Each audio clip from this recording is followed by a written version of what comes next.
আমাদের বিচার বিভাগ সংস্কার কমিশন আমাদের সিভিল প্রসিডিওর কোডে কিছু কিছু পরিবর্তন আনবার জন্য সুপারিশ করেছিলেন।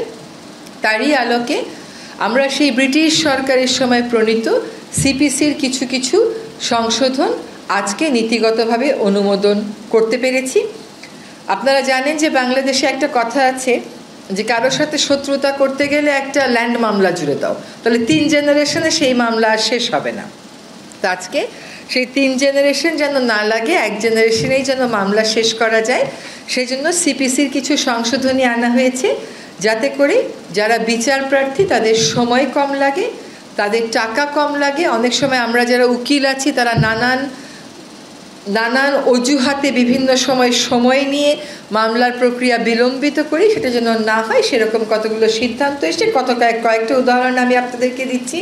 যেমন আগে যেটা হতো যে একটা মামলার রায় হয়ে যাওয়ার পরেও আবার জারি মোকদ্দমা করতে হতো ওই মামলার রায় বাস্তবায়নের জন্য।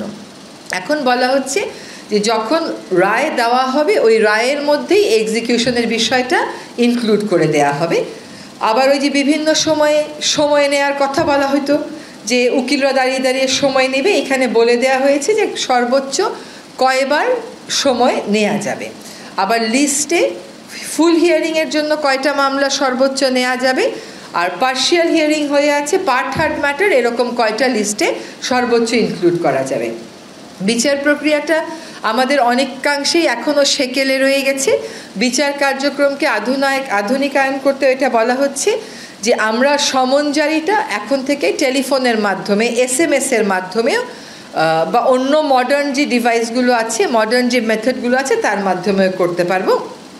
আর ফাঁসিয়ে দেওয়ার জন্য ভুয়া মামলা করা হয়, আগে সেটার শাস্তি ছিল 20,000, এখন সেটাকে বাড়িয়ে 50,000-এ করা হয়েছে। সিপিসির এই হচ্ছে বড় বড় যে সংস্কারগুলো, সংশোধনীগুলোর কথা বলা হয়েছে সেটা।